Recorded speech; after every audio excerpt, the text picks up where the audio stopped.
Okay, Bismillahirrahmanirrahim. Assalamualaikum and good morning to Doctor and also my fellow friends. So our topic for presentation today is instrumental delivery. So here are our objectives for the presentation.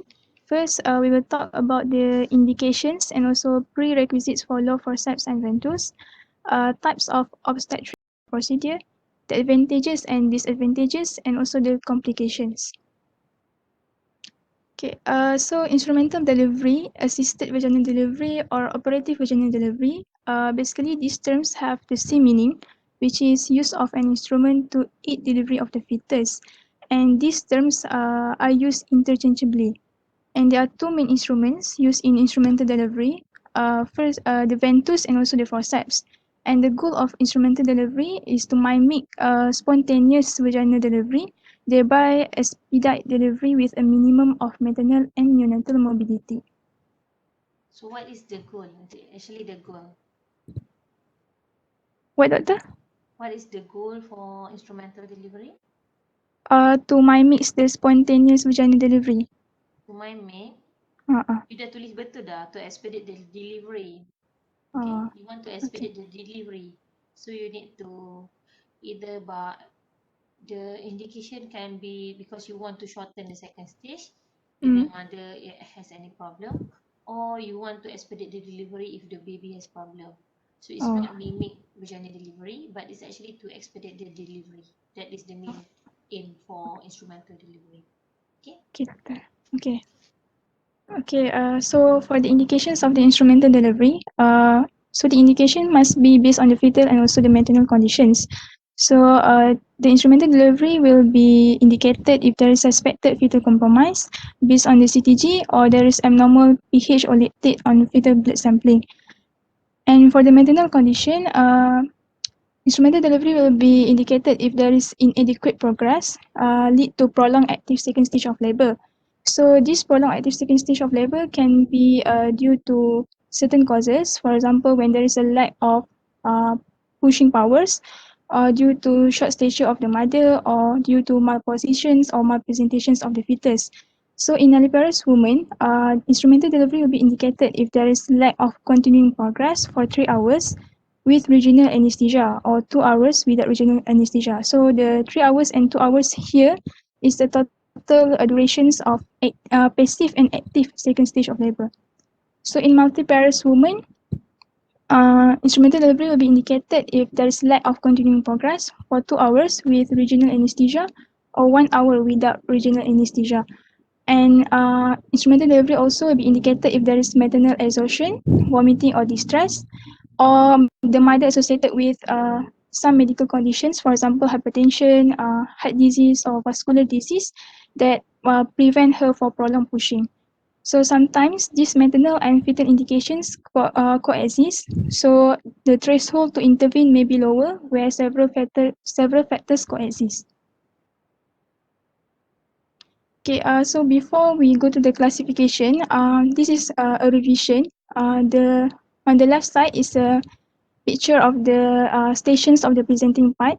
So when the presenting part is at the level of the ischial spine, then the station will be 0. So above the ischial spine, the station will be minus, and below the ischial spine, the station will be positive. And on the right side is a descent of the head determined during the abdominal palpation. So it is expressed in terms of fifth above the pelvic brim. So here you can see when the palpation is 5/5, the fetal head is above the pelvic brim and it can accommodate a full width of 5 finger. And as the fetal head descend, the remaining proportions of the head remain above the pelvic brim will become decreased and represents by fewer fingers. Okay, so here is the classification of the instrumental delivery. It is based on the degree of the fetal descent. So for outlet classification, it is when the instrument is performed when the fetal scalp visible without separating the labia, fetal scalp has reached the pelvic floor, sagittal suture is in the anteroposterior diameter, and the fetal head is at or on the perineum. For low classification, is when the instrument is applied when the leading point of the skull is at station +2 or more, and there are two subdivisions. There is first is rotation of 45 degree or less from occipital entry position, and the second one is rotation of more than 45 degree, including occipital posterior position. And for the mid cavity classification is when the instrument applied when the fetal head is no more than 1/5 palpable per abdomen, and the leading point of the skull is above station +2. And also the subdivision also divided into two, and same like low classification. So here is the prerequisites or the safety criteria that need to be met in order to conduct instrumental delivery. First, during full abdominal and vaginal examination, the head is less than or equal to 1/5 palpable per abdomen. Cervix must be fully dilated and the membranes is ruptured. Station must be at the level of ischial spine or below. Okay, And sorry then, Sabrina. I think okay. for head, I think better if you put 0.5 palpable, head not palpable. Oh, okay. Okay? Okay. Alright. 1/5 palpable is actually controversial, in which Oh, only oh, few of the consultant or specialist will do in 1/5 oh. palpable. So Most 0/5. selalunya zero, Oh, head not palpable per abdomen, right? okay. Okay. Alright. Okay, and then the exact positions of the head has been determined in order to know where must be position the instrument. And then the caput and molding is no more than moderate, and the pelvis is deemed adequate. Mother also need to be prepared by giving her a clear explanation and obtain a consent. Trust must be established, and so that the women will offer full cooperation during the procedure. Appropriate anesthesia is in place. The maternal bladder has been emptied recently. Indwelling catheter has been removed or balloon deflated, and the aseptic technique need to be done. And staff, regarding the staff, the operator that handle delivery must have the knowledge, the experience, and also the skill handling the instrument. And then the facilities must be adequate, such as the equipment, the bed, the lighting, and also the access to operating theatre. And there must be a backup plan in case of failure to deliver. First is there must be a presence of theatre staff in case of emergency cesarean section, and senior obstetrician must be present if the junior obstetrician handle the delivery, and personnel that are trained in neonatal resuscitation also need to be present. And there must be anticipation of complications that will arise later, for example, shoulder dystocia, perineal trauma, or postpartum hemorrhage. So there are some contraindications in doing instrumental delivery. First is when the safety criteria are not met. So they'll be contraindicated for instrumental delivery. And then ventouse should not be used in gestation less than 34 completed weeks because there will be a risk for cephalohematoma and intracranial hemorrhage. And ventouse also contraindicated when there is a phase or break presentation. And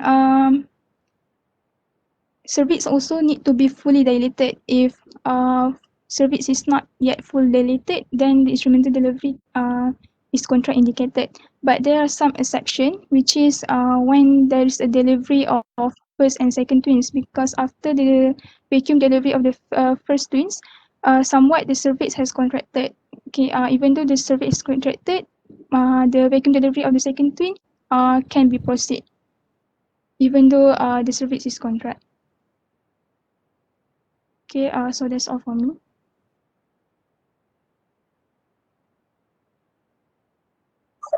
Okay, Doctor nak any annotate? Okay, so next I will proceed with the obstetric forceps. Next.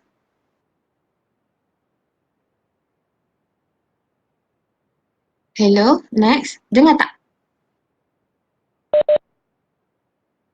Dengar. Okay.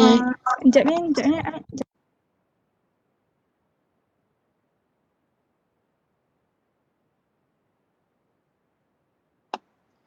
Alright, so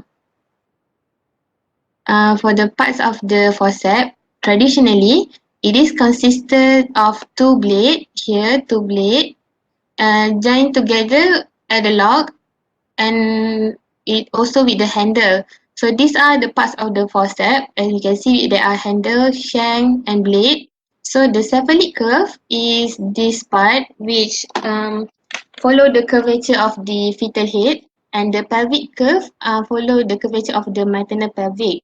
And these are the fenestration window, which you can see the a little bit Where of the where full face. where is the cephalic curve? The cephalic curve is here. And the pelvic curve is here. Where The is the cephalic, pelvic curve? the pelvic curve follow the mother pelvic curvature, and the Mm-hmm. cephalic curve basically is the place where we will hold the fetal head after this. So it's Okay. follow the fetal head. Okay. Okay. In next.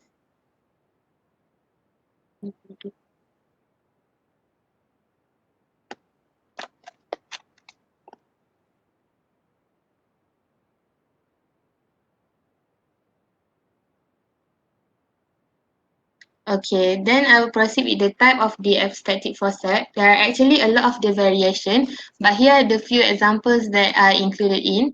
So firstly is the Simpson forceps, which is the one of the commonest. So here is it has a long cephalic curve rather than the other. For example, here in the iliac forceps, uh, in the iliac forceps, we can see the cephalic curve is uh shorter than the Simpson. So this long cephalic curve is useful when there are molding of the fetal head, where the parietal bone is overlapping with the occipital and the frontal bone. And then next is the iliac forceps, which is similar to the Simpson, but it has the adjustable pin, and it also, like I said before, have a rounder cephalic curve. So it's usually used in the minimal molding and the rounder head. Tucker McLean is also similar with the iliacs. It's just that the blade is solid. It's not fenestrated as the other one. So it's useful in reducing the laceration on the fetal, but it also have a risk of slip during the traction. And then we also have the Killian forceps, which is useful in the to rotate the fetal because it have no lack of the pelvic curvature. So we can use it to rotate the fetal. And then we have a Wrigley forceps, which usually used in the low and outlet delivery. It can also be used in the C-section if the manual traction cannot be done. And also, lastly, the Piper's forceps, which is usually used in the bridge presentation where the head come out last. So here are used for the traction of the head. Next.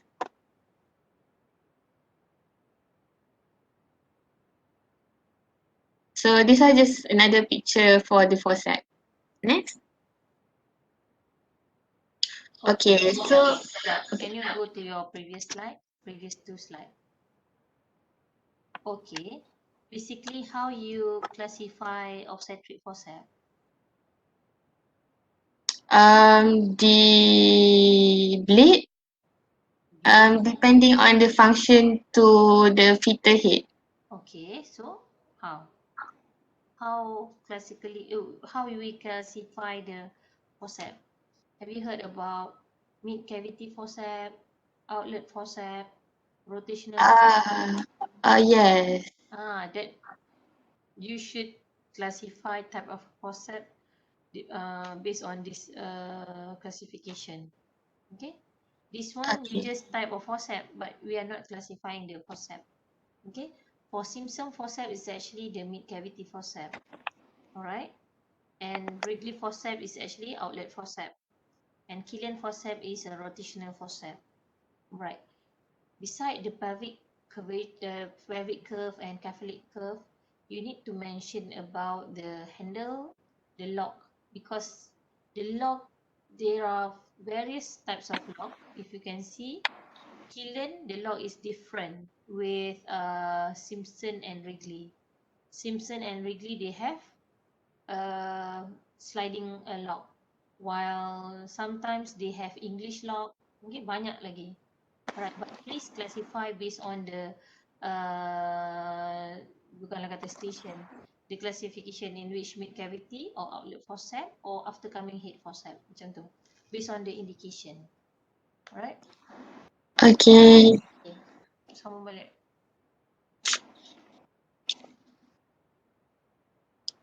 Okay, next I'll proceed with the technique of the forceps delivery.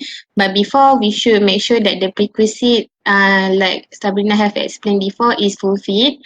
And also, we also need to check the forceps beforehand. We should always make sure that the pair is matching, and then it can lock easily. We can also do some ghosting, or basically we um use the use the forceps before, so to make sure that the forceps is correctly orientated, so that we wouldn't get it confused during the actual procedure. So by usually we will insert the left blade first before the right blade, and when the left blade is inserted with the left hand, the other right hand will be used to protect the vagina wall from the blade. So okay, and then when we holding the handle, we will use it using a pencil grip, like in this picture. The pencil grip is using the thumb and the index finger, because we only want to apply the fingertip force. We don't want to apply too much force to the fetal head and also to the maternal. So when we inserting the pencil grip, of course, in the left hand, the right hand will be here to assist the blade and also to protect the maternal vagina wall. So to insert it, the blade will be held parallel. The left blade will be held parallel to the right inguinal ligament. This picture is use the right blade. Imagine the left blade. So it will put in the right in the inguinal ligament position, and then it will be inserted between the fetal head and also the finger of the right hand. So when it is inserted, it must follow the J curve, or the circular movement of the cephalic and the pelvic curve. And once it is inserted, it should be sit there. But we can also ask someone to hold it for it. And then we also will done the same with the right blade, using the pencil grip, and then follow the inguinal ligament, and then inserted it in circular movement. So once it is inserted, it should sit horizontally, and and we need to make sure that it is What do you applied mean by circular movement? following Perempuan ke? the J curve of the pelvic. Circular movement ni maksudnya apa panggil? What do you call circular movement ni macam you buat bulatan macam tu. We are not insert the blade in a circular movement. We are inserting the blade, okay, following the pelvic punya curvature. Kalau Okay. you buat circular movement ni, you maksudnya you buat bulatan. We are not using that. You are following the pelvic curvature.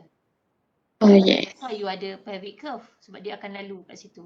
And it's must in the J punya orientation. Okay? So I think circular movement ni you dapat daripada mana ni? Yang dekat e-learning tu. E-learning tu. E-learning Ha siapa yang buat instrumental lah? Dia tulis circular movement saya ambil kat situ. Nanti saya edit balik. You tak payah tulis lah circular movement. It is in a circular movement Bila circular movement ni maksudnya dia, do you get what I mean? Circular movement ni something that you kena ada round macam tu kan? But inserted ni following the pelvic ni curve. Okay, tak apa. Alright, then Okay, and then before we lock the faucet, we should make sure it is correctly applied. So how to make sure of it? We can look at this. These are like the posterior fontanelle. This is this sagittal suture, and this is the occiput. So by right, the sagittal suture should be in the middle, equidistant between the two blades from these two blades, and then it is perpendicular to the plane of the shanks. And it should. which image that you actually explaining? Oh, You tak tunjuk pun. I thought can see the this image. Okay. So the sagittal suture here should be equidistant between the two blade, these two blade, and also perpendicular with the shank. Okay, what else? And What are the other clue that you can certain that the blade is correctly placed? the next clue is here. There should be like a finger breadth distance between the heel of the blade and also the fetal head. Okay, lagi. And then the occiput should be 3 centimeter above the level of the shank. The occiput. Okay, usually it is very difficult to measure during this time. Okay, what else? Um, the handle should be able to lock smoothly without any problem. Bukan handle, the blade, both The of the blade, the blade, both of the blade should be easily locked. easily locked. Uh, so it's actually with all the images that you show me, the most important thing, it should be easily locked. Okay, for both blade. Once you dah dapat easily lock, usually it is correctly placed lah. Okay, unless memang ni selalunya once you tak, kalau you tak boleh lock, maksudnya you tak place your blade properly. Okay, it must be easily locked. Okay, because the other parameters it is quite difficult to certain. Okay, for example, if you have caput, it is not easy to measure the occiput and the your punya fontanelle pun. Alright, but the best clue is actually it is easily locked. Alright. Okay. Okay, What next. is the Oh, other precaution when you want to put the blade? lubricate the blade. Lubricate the blade lagi. The finger of the opposite hand protect the vagina wall. Okay, so what does it mean? It's not the finger. Usually we put all you punya palm kan kadang-kadang boleh masuk tu. You are inserting the blade in between the fetal head and your palm or your fingers, not in between The the head and cervix. the wall. It's not between Um, the fetal head and the wall. Maksudnya you mesti ada benda yang boleh protect the pelvic wall, okay, with your blade tu. You takkan masukkan pun, you tak your blade is not actually direct to the wall, okay. It must be your fingers in between. Okay, lagi apa lagi precaution? uh, Okay, even though it is mentioned handle the blade with a pencil grip, do you think is it easy to hold the blade with a pencil grip? only use Ada the thumb what force of the other hand. only minimal force, don't force. You If you cannot insert, don't force. Okay, you must adjust the head. Sometimes you maybe the head is not in direct OA or OT. All right, then you need to adjust. Okay, so make sure it's not using excessive force. You must lubricate the blade, and there must be a something in between the pelvic wall and the forceps. Okay, and the instrument must be checked prior to the insertion. procedure. Okay, and you must make sure that it is all the prerequisite criteria is fulfilled, especially those you must make sure the os is fully dilated. If not, there is risk of cervical tear as well. Okay, all right, next.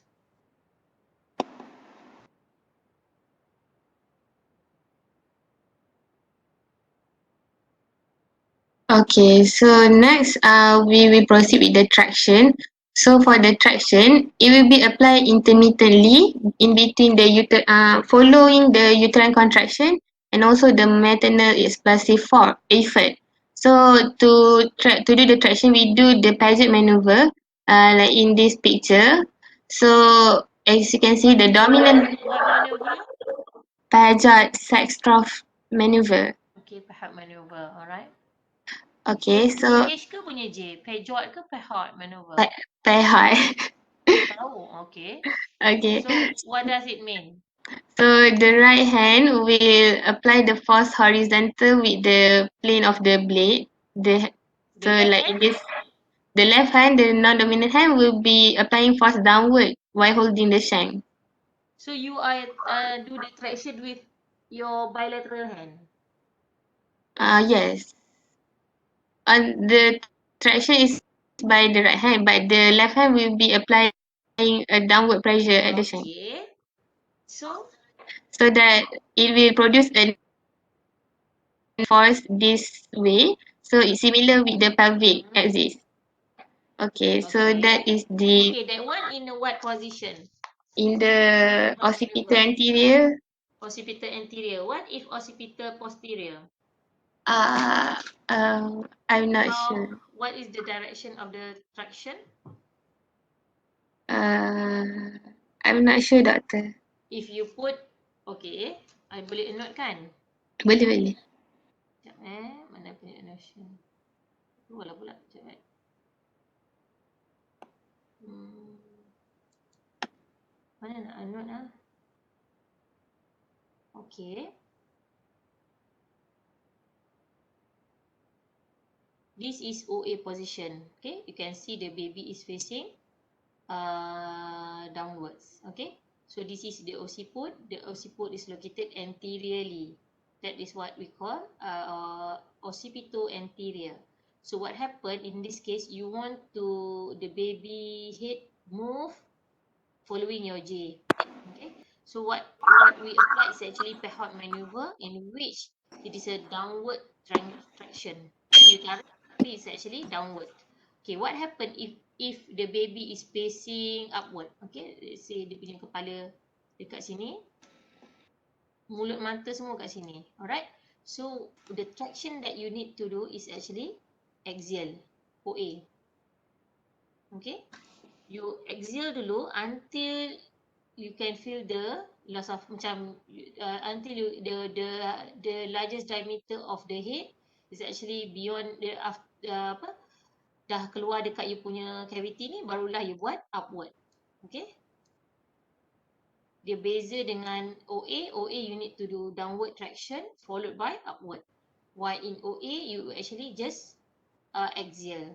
Okay, kalau you axial pun is actually dia akan flex juga head ni. Okay, tapi kalau you downward traction with OP position, you akan menyebabkan dia punya head ni akan terus hyperextend lagi. Alright, that is the difference when people ask you what is your traction pattern in OA position. Okay, you must have your downward traction, while in your OP position is actually axial followed by upward traction. Okay, understand? Okay, thank you, doctor. Okay. Okay, then as the head descend and begin to crown, like the doctor mentioned, the direction will be upward, direction of the traction to deliver the head. So at this time, an episiotomy may be performed if there are any resistance at the perineum or the possibility of the vagina and perineum tear. So, Okay, salah. Ni tak kata if there is considerably resistant felt. Tak apa. Usually, you must do an episiotomy. episiotomy in instrumental delivery. Satu lagi, bridge. Okay? Bridge ni melainkan dia memang keluar macam tu je. But usually, you need to perform episiotomy. Okay? To facilitate the delivery. Alright? Okay, and then once the head is delivered, we can remove the handle of the forceps and assist the spontaneous delivery. And usually, the majority of the forceps delivery we completed in no more than 3 pulls. Okay. If more than 3 pulls? If more than 3 pulls? Uh, I'm not sure, doctor. You can abandon the procedure. You can Do C-section? do C-section. Okay? Usually, in forceps delivery, based on my experience, if you can lock, okay, you must deliver the baby. Okay, the baby can be delivered. Okay, sometimes you need extra pull. I mean, extra pull ni, it's not number of pull. Sometimes it's extra strength. Maybe your assessment, the baby is quite big. Then you need to, you tengok juga. Kalau you is actually 3 pull to very relaxed pull, maybe it is not adequate. But majority after 3 pull, we go for cesarean section. Right? Even though the head already crowned. That's why if head already crown, you should certain which sekejap. Kejap.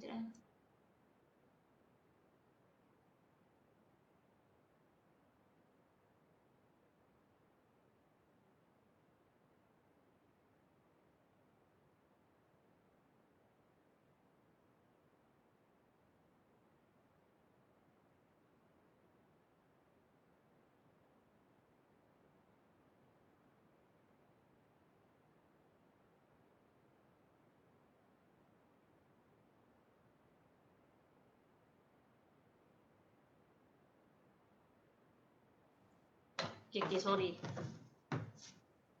If the head is still crowning, macam tadi you tanya Kan doktor kata kalau triples tak dapat juga start C-section. Tapi kalau dah start nampak crowning of the head, still proceed with C-section ke even though more than triple? Kalau I lah dah crowning tu is actually you already pull the ni. Mungkin you just need extra je lah. Okay? Okay. Kalau dah crowning tu definitely if there is a descent, you mesti boleh deliver. Okay. Jarang kalau dah crowning sampai crowning kita go for cesarean section. Okay? Okay, thank you doktor. Alright. Next.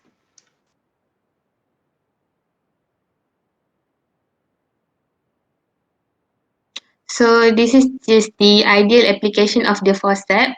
So it should fit the head and lie evenly at the side of the head, reaching from the parietal bone and beyond the malar eminence. And it should be in between spaces of the orbit and the ear. Okay, next. I will share a video just for better understanding. Sekejap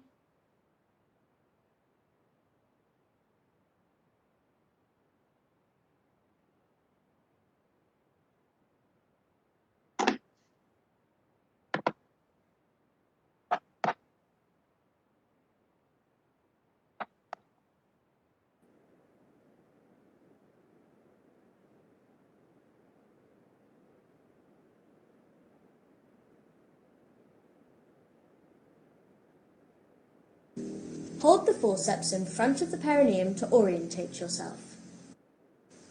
The left hand blade is applied first and should glide into position.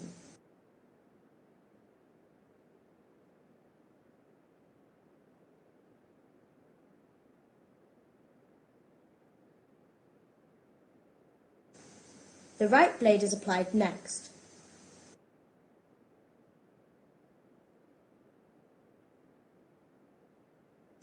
The forceps should lock with ease.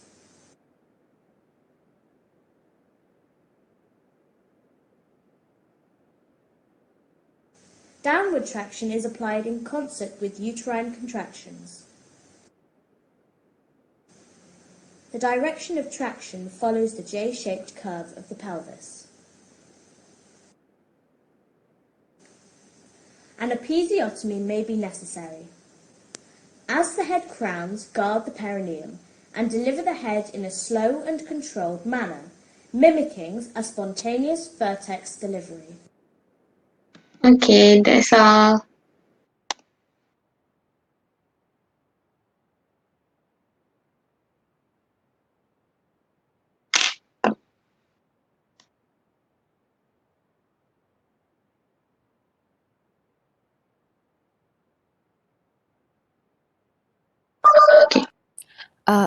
Assalamualaikum Dr. Arina and my friends. So I will be presenting about ventouse, which is a vacuum assisted vaginal delivery. Next. It's a ventouse, not ventouse. Ventouse. Okay. So first is the type of ventouse. We have three types of ventouse, which is a metal ventouse cup, silicone rubber cup, also known as elastic cup, and kiwi cup. For the silicone rubber cup, it is more appropriate for uncomplicated deliveries with OA position and associated with less cup injury. For metal cup, it appears to be more suitable for OP position, transverse and potentially difficult OA position where there is a detection of marked kaput on the infant. For Kiwi Cup, it is a new generation of handheld vacuum extractors and it uses your hand to pump for pressure. It is also a single-use suction cup. which is only used once and no need for external suction source. Next. Actually, there are few more hand pump vacuum, right? But you need to know, number one is actually metal ventouse cup, silicone rubber cup, and hand pump cup. Hand pump cup, it can be kiwi cup, it can be apa kita panggil tu? There are few more hand pump lah, and don't classify based on kiwi is not The the type. classification. Okay, Okay. it is hand pump cup ataupun kita panggil single use cup. There are few more.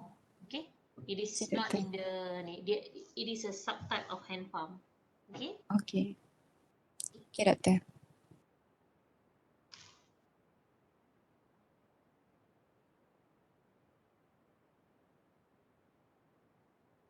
Okay, so next is parts of ventouse.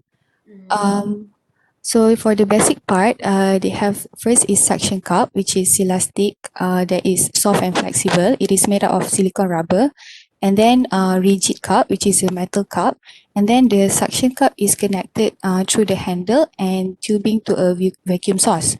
For vacuum source, it contains the suction bottle, vacuum reduce valve, and manometer.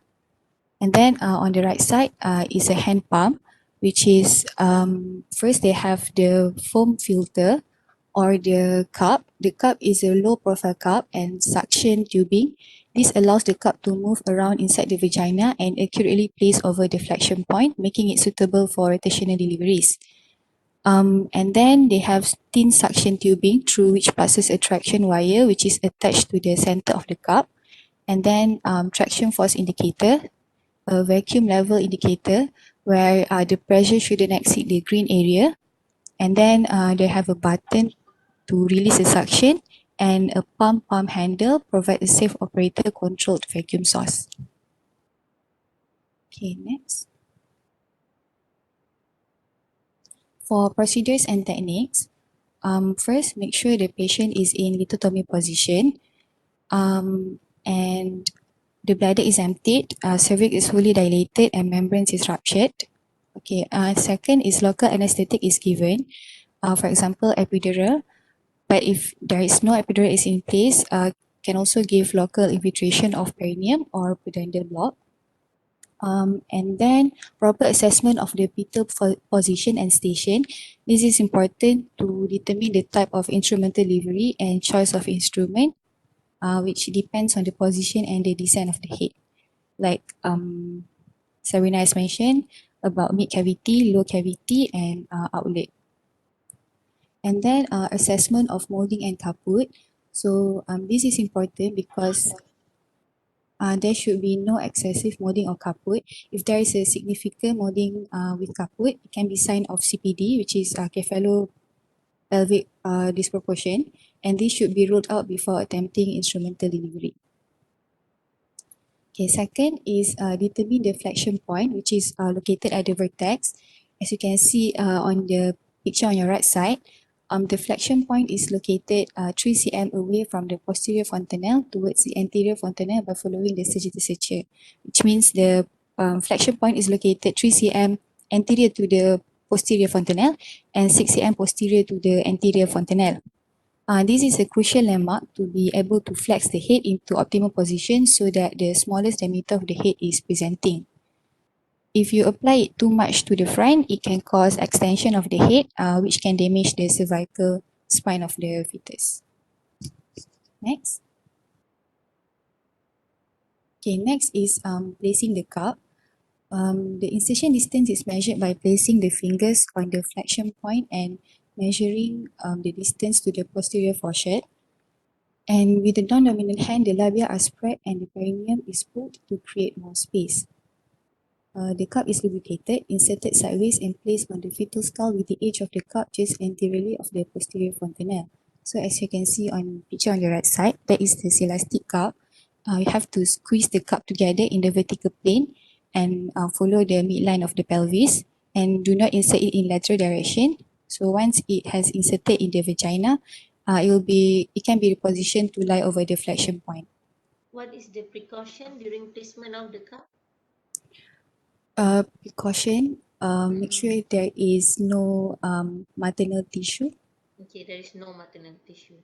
So you should mention the cup is placed at the flexion point, okay, avoiding the maternal Maternal tissue. tissue entrapment. Okay, especially if you applying the suction, after that you need to make sure there is no maternal tissue trap.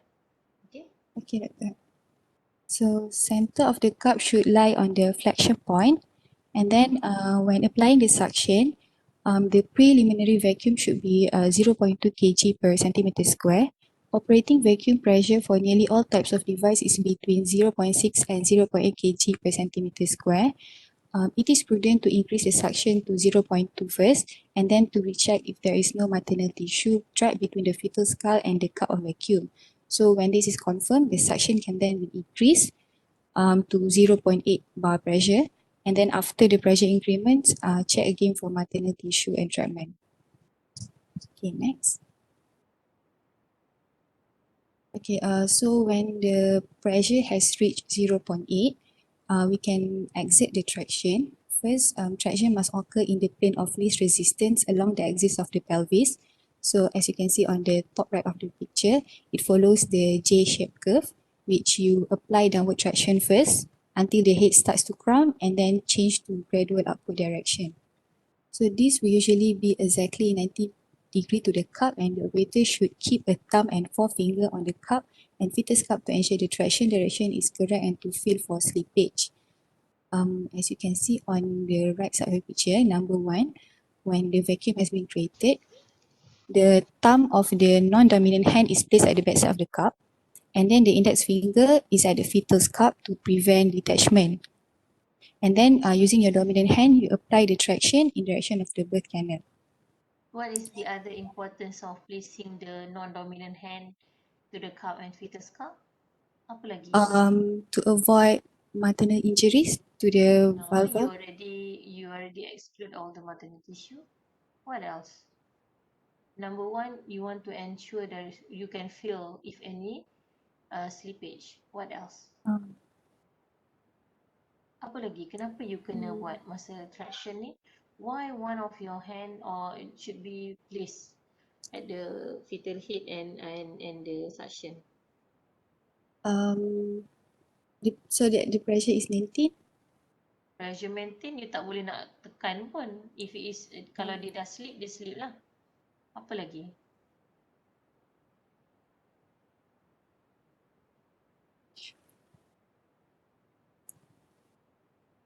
Okay, you want to assess the descent. Kalau you tak pegang kepala dia, you tak boleh rasa pun benda tu bergerak kan? Okay, so it is very important. I just want to highlight you, if you can detect every step, I will ask you what is the precaution. Okay, in the exit traction, the precaution, your traction line, satu, and number 2, your non-dominant hand should be placed on the fetus cup and the cup as well.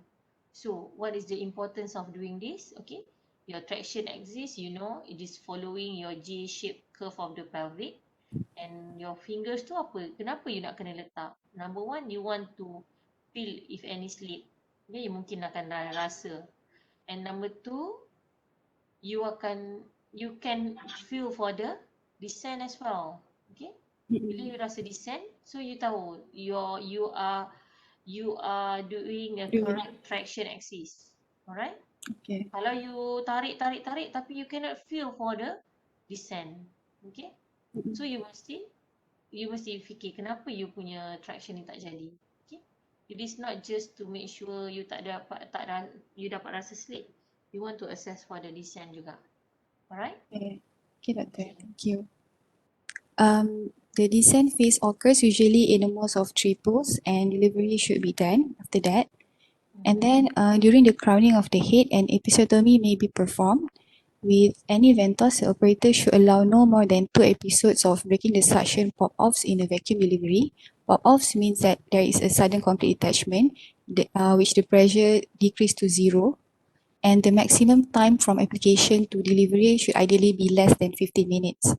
So it is recommended not to perform more than 3 sections and less than 50 minutes. And then rotation is achieved by natural progression of the head through the pelvis. And after delivery of the head, the vacuum is released and the cup is removed.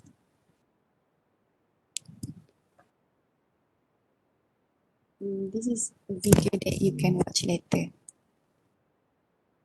Okay, thank you.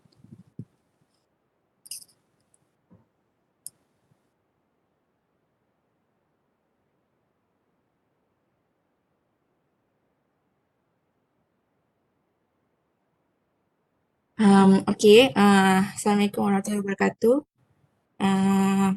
So today I will present about the advantages and also disadvantages of the forceps and also ventouse. So the first one, so the ventouse compared to forceps is significantly more likely to be associated with the failure to achieve a vaginal delivery, especially the usage of the soft cup because of more frequent detachment or pop off. But actually the usage of the soft cup is uh, associated with fewer scalp injury and no increased risk of the maternal perineal injury. Next, Sekejap uh, What do you, if you think it is failure to achieve vaginal delivery, why we use for ventouse? Kalau you punya ayat failure to achieve vaginal delivery,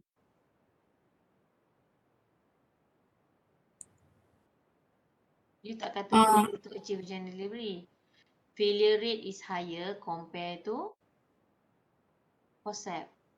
mm, You tak komen macam failure to achieve vaginal delivery. If you kata failure to achieve vaginal delivery, maksudnya kalau I takkan ambil dah forceps ni, ventouse ni, because we know it will fail.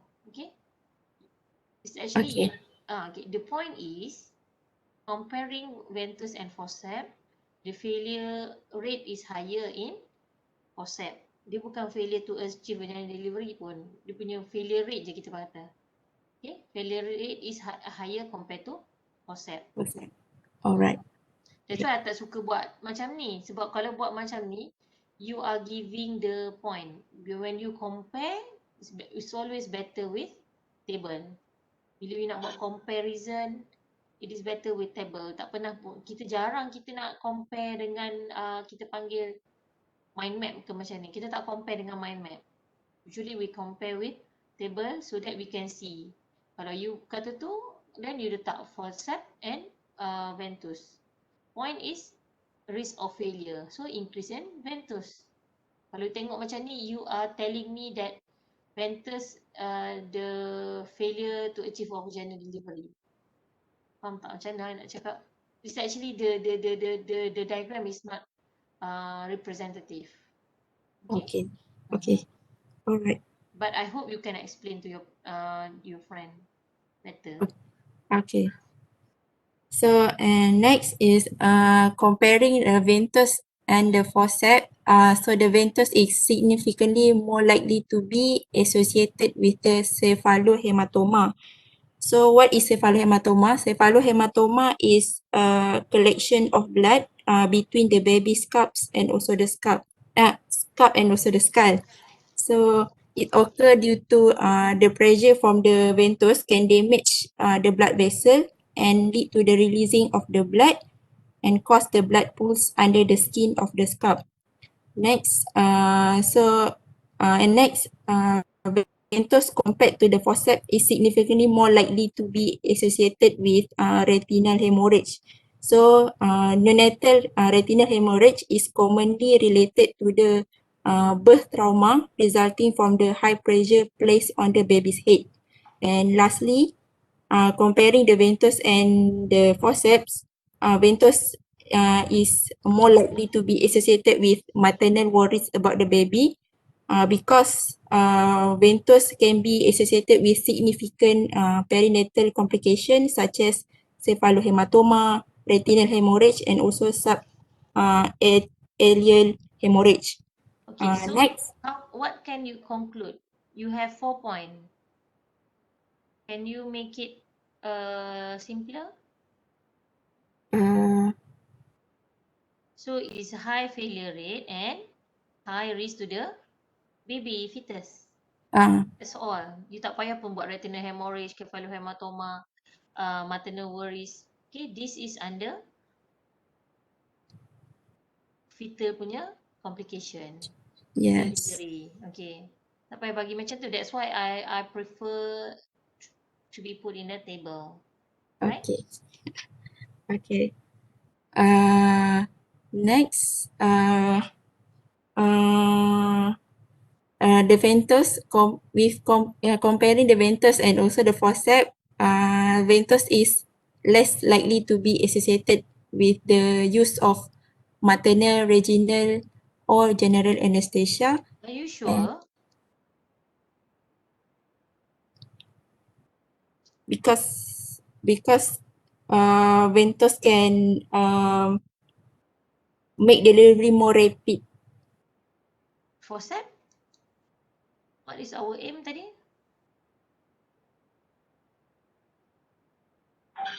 What is the aim of instrumental delivery? Is to First kali tadi.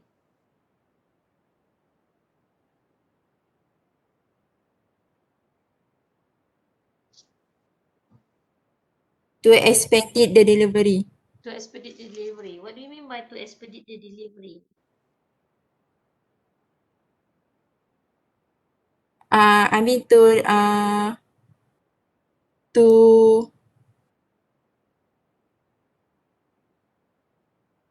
shorten the second stage. You want to shorten the second stage. If you want to shorten the second stage, there is no such thing of ventouse deliver faster than forceps. No, tak ada pun. Because both of these can deliver faster. You can expedite the delivery. Okay? Why you need to use general or regional anesthesia in ventouse or forceps delivery? Okay, I think this point is totally. I'm not agree with this point. Okay, in instrumental delivery, usually you don't need general anesthesia pun. Okay, what you need is actually good anesthesia. It can be local or it can be epidural pun, which is regional, but not general anesthesia. And there is no comparison between forceps and ventouse in term of the anesthetic punya needs. Okay? Okay. Right, continue. Okay. And next, the incidence of the maternal, perineal, and vaginal trauma in the deliveries performed with ventouse is significantly less than forceps. And lastly, ventouse is less likely to be associated with severe perineal pain at 24 hours. Okay, I think better you put in the table lah. Sebab kalau macam ni, you are telling macam tak kena, faham tak?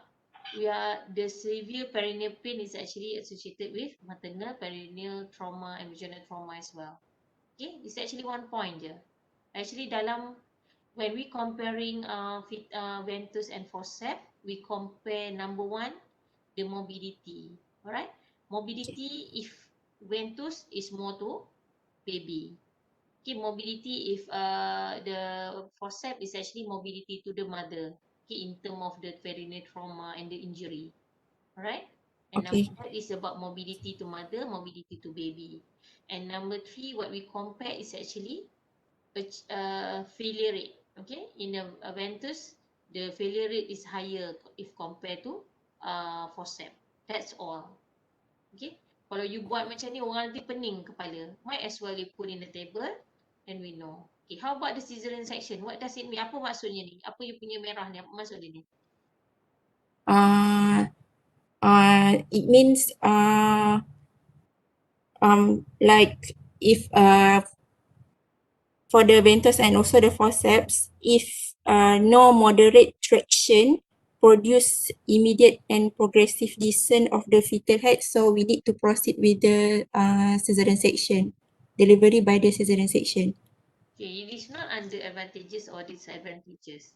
Okay, if you aware what your friend had presented before, both of them mention if traction fail after 3 traction or the delivery not accomplished by 15 minutes, we go for cesarean section. Yes. It is not under advantages or disadvantages, sama je. Okay, Okay. and we know if we fail instrumental delivery ni, if fail instrument, then you go for cesarean section, the morbidity is high. Yes. Regardless, forceps or vacuum, both carries the same morbidity. Alright, but Okay. please change this slide. I don't like this slide. It is totally it will make you confused and your friend pun confused juga. It's actually a very simple table, alright, and it is a very important question because we can ask you in your OSCE.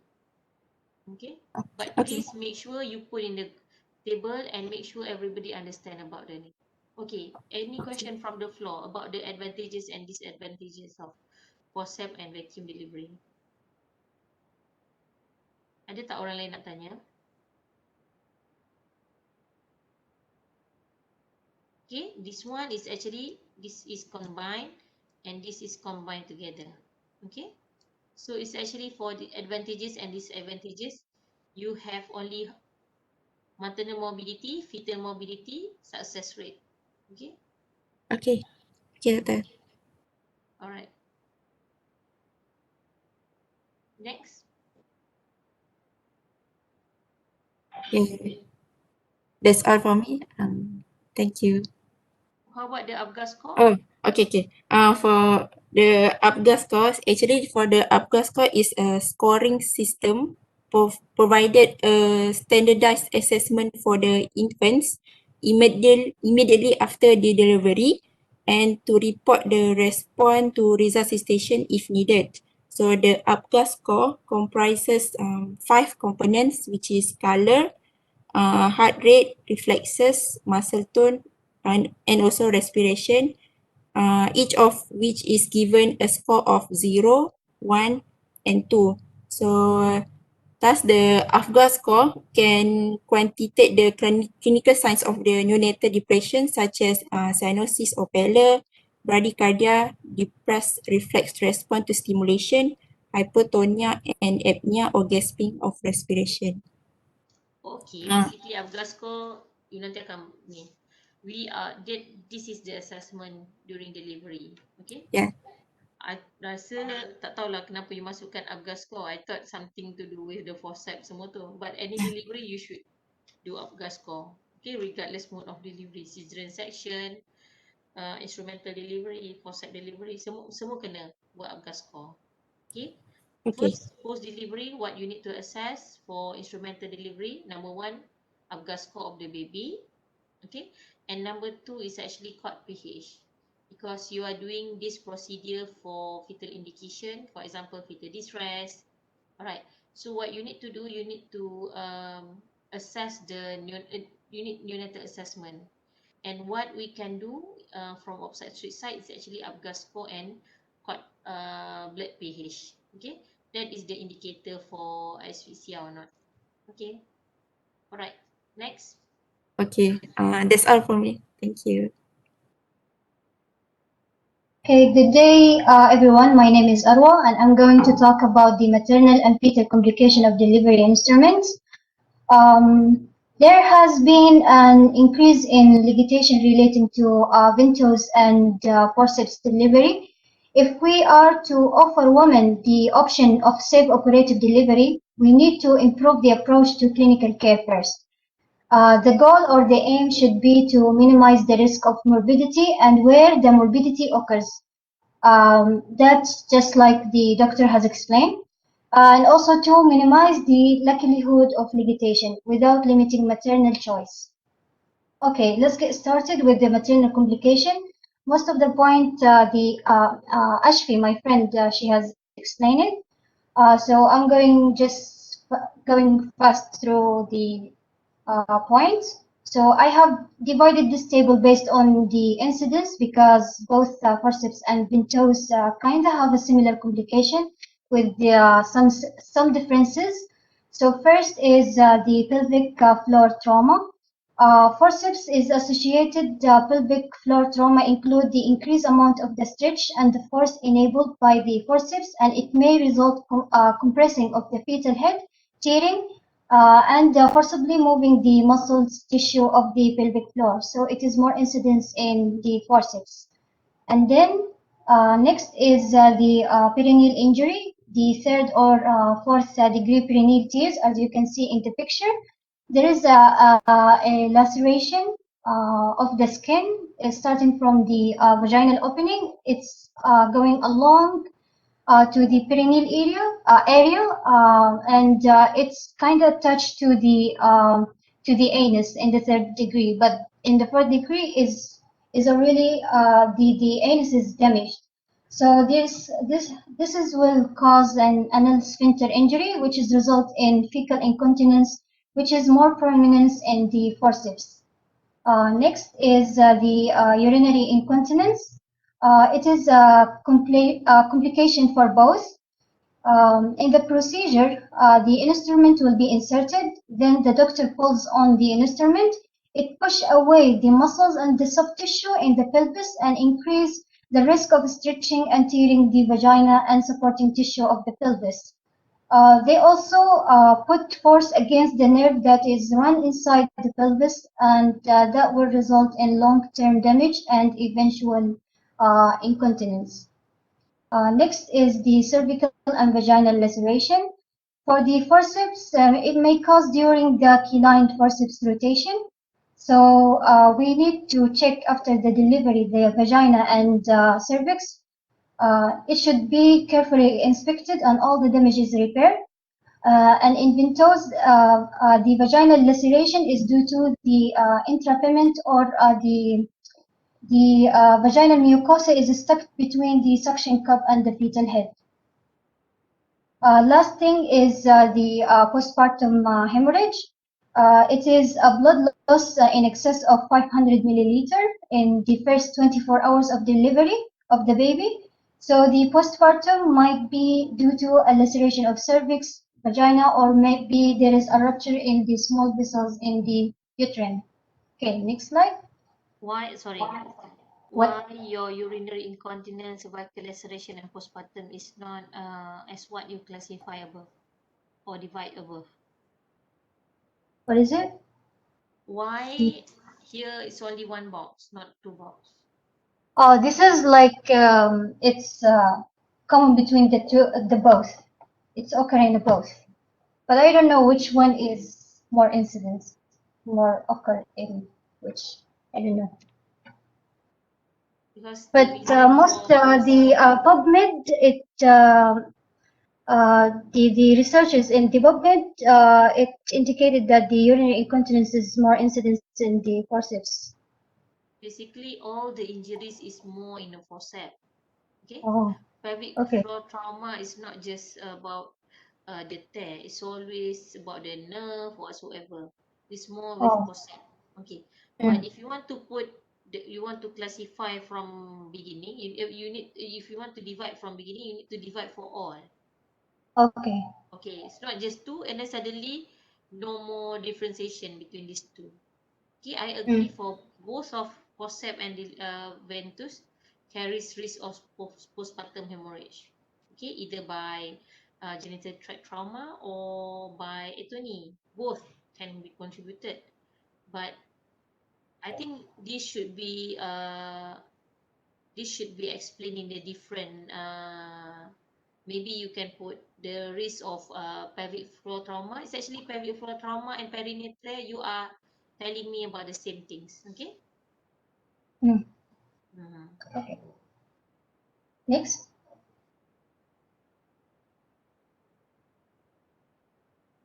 Next slide.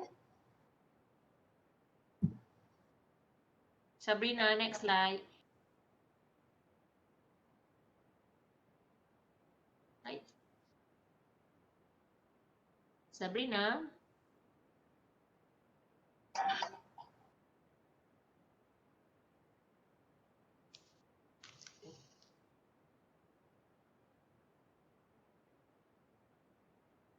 What happened to your friend?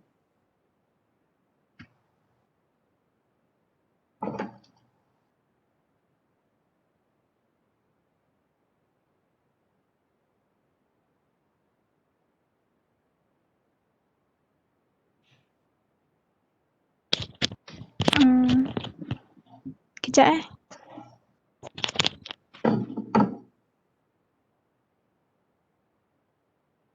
Okay, next is the complication of the instrument delivery for the fetal. Cephalohematoma is more seen in ventouse. It has just explained by my friend, and it causes complication due to the elevated pressure. There are such more complications like intracranial hemorrhage, caput scandium, retinal hemorrhage, and sometimes it's associated with neonatal jaundice. Moreover, it's rarely associated with subgaleal hemorrhage with lethal hypovolemia. As you can see in the picture at the right, that the baby has like a bulging head is due to the accumulation of the blood. Next point of complication is scalp laceration, facial bruising, facial nerve palsy, cervical spine injury. It's more incidence in forceps. As you can see in the picture that the baby has, bruising and the forceps mark in the left picture. And for both forceps and ventouse, they have a skull fracture. Okay. Next. Which one skull fracture is common? It's actually forceps, more It's incidents. actually forceps. Yes. Rarely ventouse with skull fracture. Oh. Next.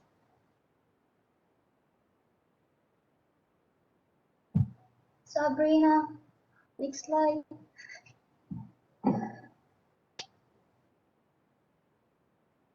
Oh, she has an internet problem.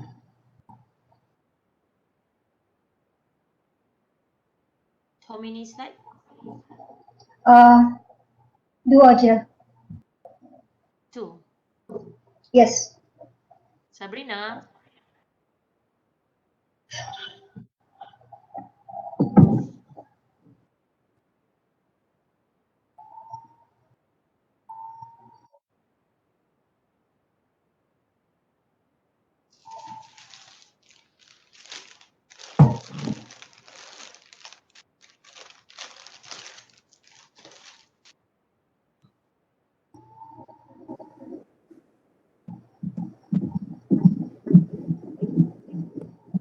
Kejap ya. Okay. Okay, this one. That's me. Okay, this slide is just for your knowledge.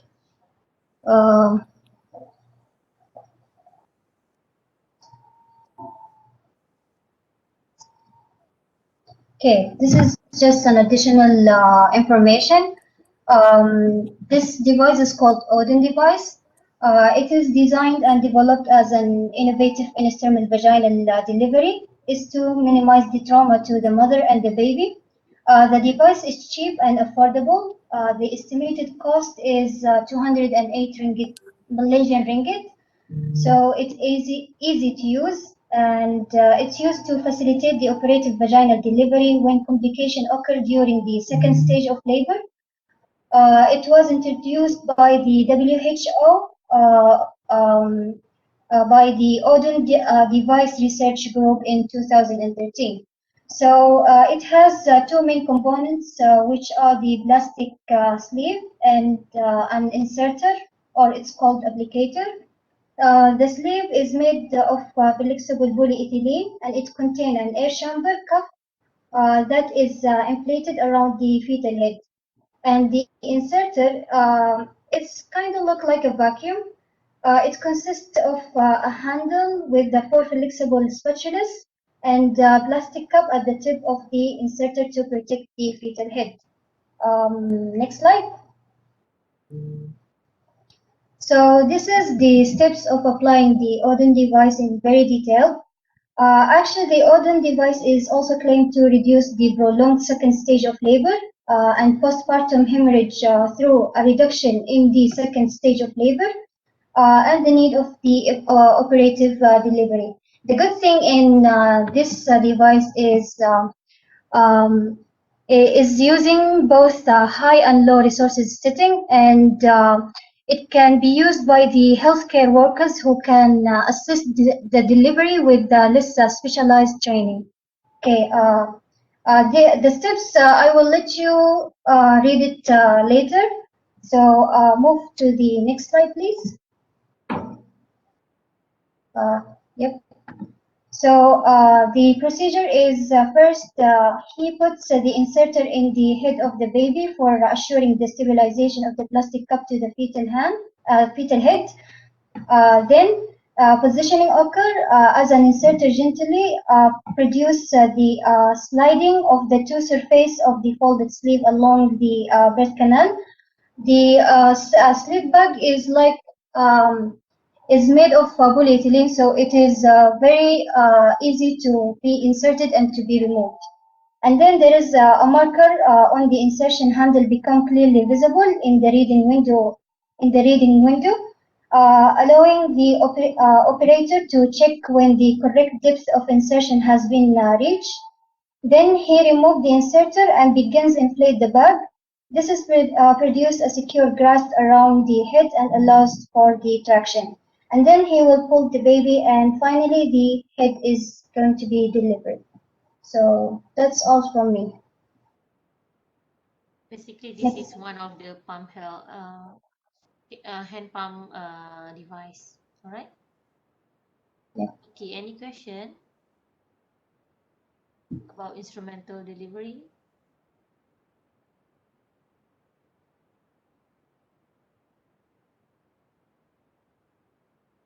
Okay, I just want to emphasize on both.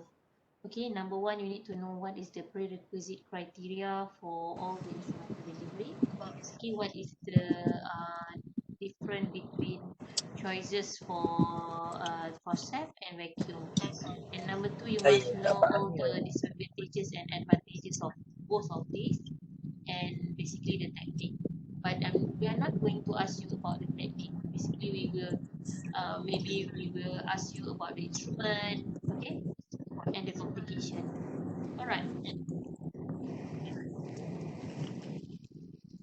And for the third presenter, I think if you want to share your slide, okay, just make sure you change to table and you can distribute to your friend. And few of the points that I mentioned in your was not properly, you need to remove. Okay.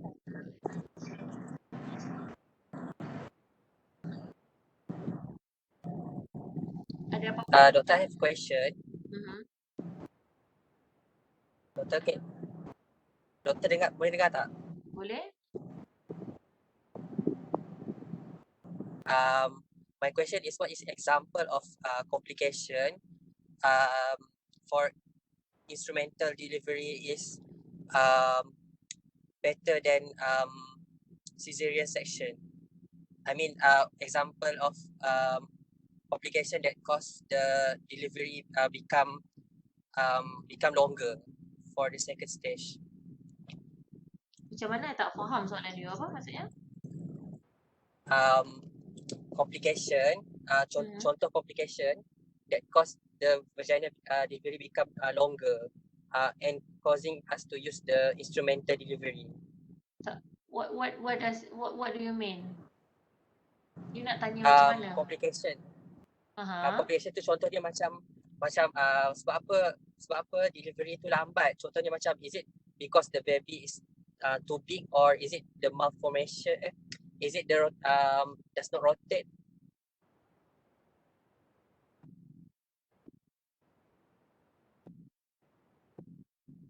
There is few causes for prolonged second stage. Okay, sometimes it's maternal exhaustion, sometimes maybe malposition. Okay, but I'm not sure what is your question about. But we cannot compare the complication of vaginal delivery, even to operative vaginal delivery, with cesarean section. They are totally a separate entity, operative vaginal delivery and operative cesarean section. Both are operative procedure, but it's different. You cannot compare forceps dengan scissor. Definitely, we will choose the safest, the better option. I mean, kalau you ada prolonged second stage, you need to assess. If it is not suitable for instrumental delivery, so we cannot go for instrumental delivery. So cesarean section is the better option. But these two, they carries the different, their own complication. I tak faham you punya maksudnya tadi apa. I tak tahu. What is actually your Betul lah tu question you doktor, want to sebab ask? itu maksud saya, macam apa contoh complication, the vaginal delivery become late. Macam second stage tu jadi lambat. There are few causes of prolonged second stage. Doktor dah mention tadi. Okay, thank you. Okay, any question? If you want to ask question and I sounds like macam I tak faham, then you can rephrase your question. You can ask in bahasa Melayu, okay? But make sure your question is answered, alright? Okay, ada lagi soalan?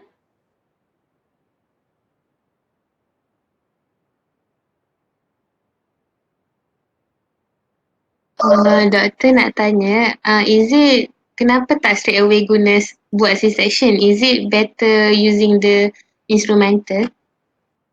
Okay, the question is which one better, instrumental or cesarean section? Okay, in a very low head, I mean the station is very low, okay, the cesarean section is considered as high risk cesarean section.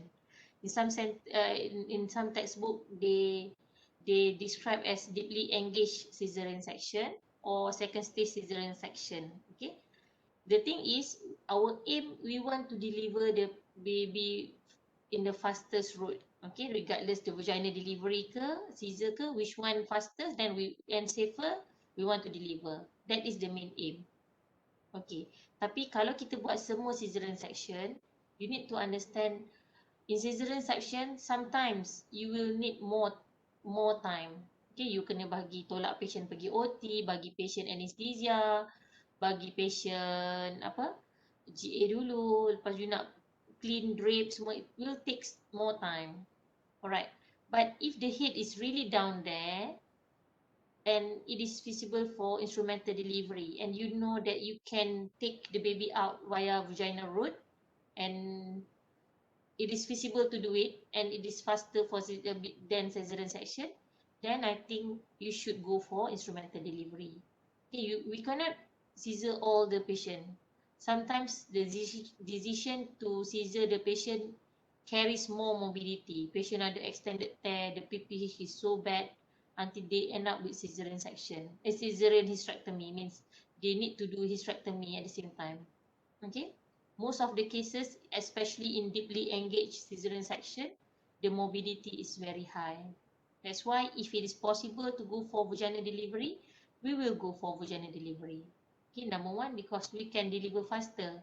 Kalau you sedang assess and you think it is suitable for vaginal delivery, operative vaginal delivery, you can deliver the baby within 15 minutes.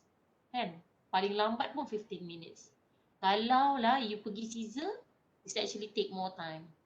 But you must choose. Those go for cesarean section is actually the one that cannot go for vaginal delivery. That's why if you decide for instrumental delivery, please choose a patient that fulfill all the prerequisite criteria. Don't choose the patient is actually the head is still high, the head is still palpable. Maybe for you it is 1/5 palpable, but the different culture they said 2/5 palpable. That's why I cakap tadi head not palpable. You must be very certain. This is a very straightforward instrumental delivery. Okay? Faham? So jangan buat semua caesar. You need to assess and if suitable go for vaginal delivery. Terjawab ke tak, Adelina? Jawab. Thank you, Doktor. Okay, welcome. Ada lagi soalan?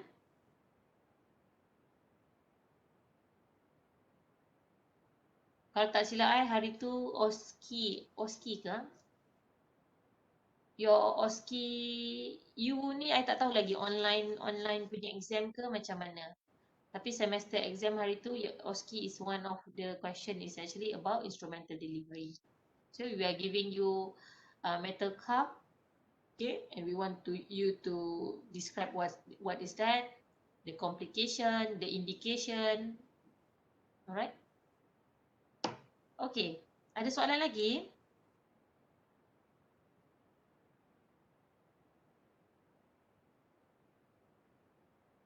Diam tu tanya setuju.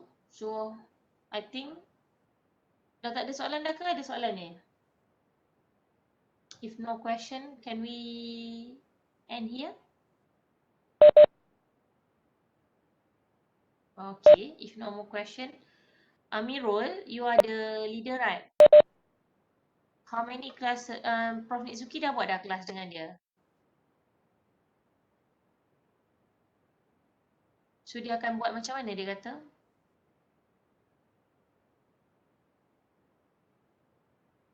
Okay. I think, okay, tak apa. We will have 2 CBL, okay? CBL ni nanti I cakap dah dengan Dr. Wan Fadlina dengan Prof. Nizuki sama ada kita revise balik history taking, okay? Ataupun mungkin dia akan club one case and just present to you how you should present a case in obstetric. Alright. At the end of this week, these 2 weeks, I think we will have one demo. Demo ni kita buat untuk ni je lah, just to refresh your abdominal examination. But unfortunately, for your team, for your group, you will be in possible face-to-face punya posting tu another 6 weeks kan, after 6 weeks. So I think 6 weeks is too long. Okay, I think by the time you nak masuk balik face-to-face tu nanti you dah lupa pasal history taking and physical examination in obstetric. But never mind, we do our best. Okay, hopefully if we remind you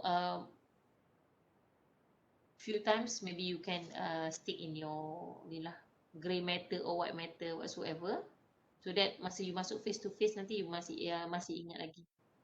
Alright.